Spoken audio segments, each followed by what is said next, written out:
The government is working on a new measure that grants the Prime Minister or a member of Cabinet the power to ban a website for 24 hours without a court order when public order or national security are at stake.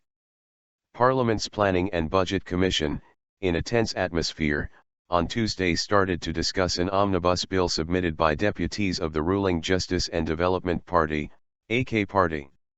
Transportation, Maritime Affairs, and Communications Minister Lütfi Elvan recently said the new piece of legislation will be part of an omnibus bill that also includes amendments to the Internet law. Elvan also said those who refuse to comply with court orders to block access to certain web pages or remove content will be fined up to TL 500,000. In situations where delays in removing content or blocking access pose risks regarding national security or public order, action will be taken on the basis of notification from the Prime Ministry or a concerned ministry, Elvan said. If enacted in Parliament, the Prime Ministry or a ministry relevant to the case at hand will ask the Telecommunications Directorate, TB, to ban a website on the condition that there is a situation which threatens public order or national security. TB will ban the website temporarily and will have to apply to a court within 24 hours. If the court rules to lift the ban on that website's content or to prevent access to it, TB will have no choice but to comply.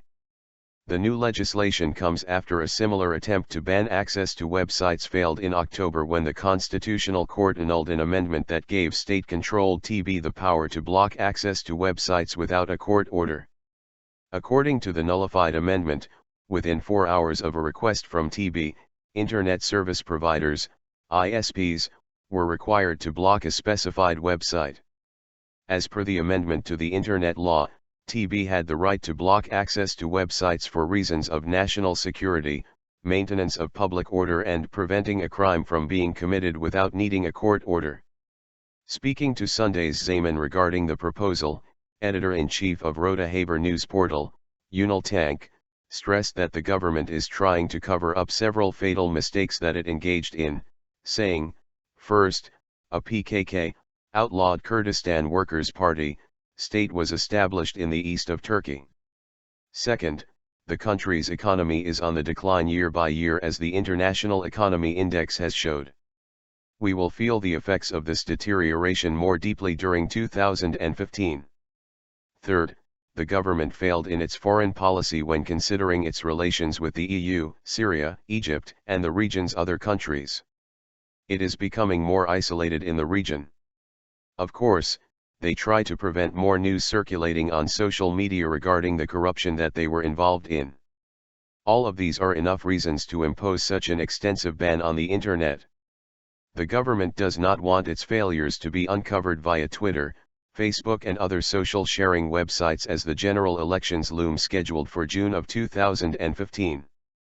They are readying to shut down any news portal or website that discloses their malpractices. CHP, Dictatorships scared of open access to communication. Republican People's Party, CHP, Parliamentary Group Deputy Chairman Engin Altay recently said, the AK Party brought about the law that allowed the arbitrary banning of access to websites to Parliament before and made sure it was passed. However, we the CHP took it to the Constitutional Court and it was overturned. Now they're going to try to bring it in through the back door. For one thing, this Parliament cannot pass omnibus bills so easily anymore. We advise them the AK Party not to approach this as a fundamental law, because we will show maximum resistance, he continued. Stating that after corruption and bribery scandals were revealed to the public, many deputies have become wary of signing off on omnibus legislation, the CHP deputy went on to say, continuing, let's say the government get the necessary majority from the AK Party group through threats and coercion. We will take it to the Constitutional Court again. Nationalist Movement Party, MHP, Parliamentary Group Deputy Chairman Octave Ural, in a recent statement in Parliament, said the government is actually trying to suffocate us by taking away our means of communication, regarding the proposed law. They prepared a law that allowed websites to be banned arbitrarily for 24 hours without a court order before, Ural said. Bringing a piece of legislation to Parliament that has been struck down by the Constitutional Court by way of changing its phrasing is going behind the law and the Constitution, he declared. They are worried that a population with clear channels of information will make free choices. Banning access to internet websites without court orders is not something that can be accepted in democracies, Vural argued. The opposition parties oppose the omnibus bill firstly from a theoretical viewpoint.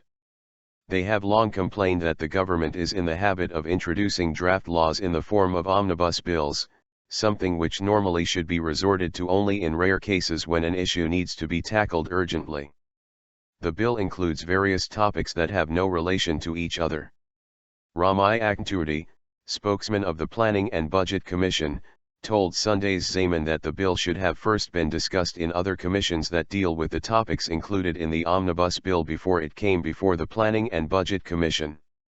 Noting that the bill was brought before the commission very abruptly, Turdi said other parliamentary commissions should also have been allowed to discuss the bill, even though those commissions would have less importance compared to the Planning Commission regarding it.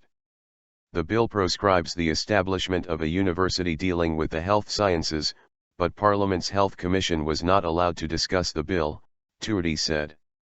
The establishment of a university with a focus on health sciences was the issue most contested by opposition deputies during the discussions.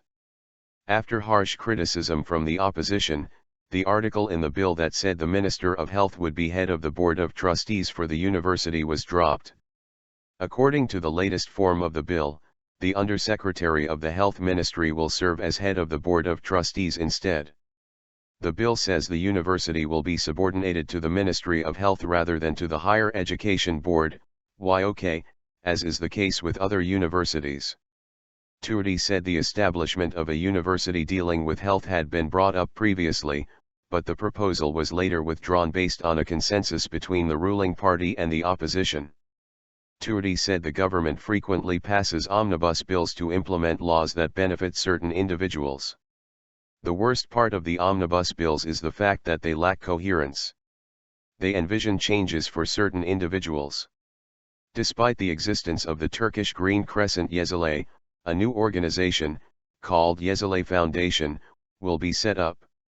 Vast amount of resources will be poured into the foundation.